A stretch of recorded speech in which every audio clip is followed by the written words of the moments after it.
In today's video, I'm going to teach you how to edit footer on Wix.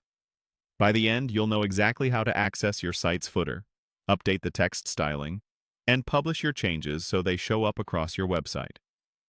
Start by opening your site in the Wix editor.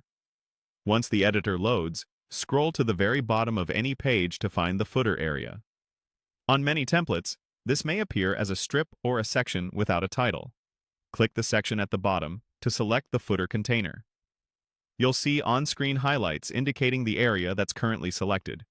Follow those cues so you're editing the correct region. Next, click the highlighted footer content to target the specific element you want to change. If your footer has multiple parts, like a text box, a divider, or social icons, use the highlights to move from the outer section to the inner elements. When the text box is selected, choose Edit Text to open the text editor. This is where you can type in your updated footer copy, such as a copyright line, your business name, a short tagline, or any legal disclaimers.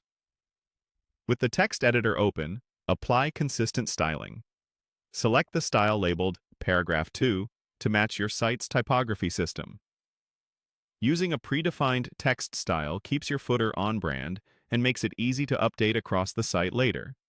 If needed, adjust alignment, size, and spacing within the text editor so the content is legible and balanced. Continue clicking the highlighted areas as shown on screen to fine-tune additional elements in the footer.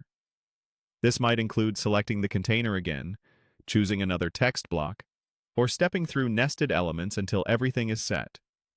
Take a moment to review the overall layout. Keep the footer concise, ensure there's enough contrast for readability, and avoid clutter.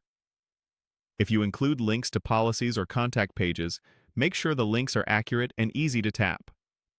When you're satisfied with the changes, look toward the top right of the editor and click Publish. This makes your updated footer live on your site. Remember, the footer appears on all pages that use it, so updating it once keeps your entire site consistent. If you ever need to refine things later,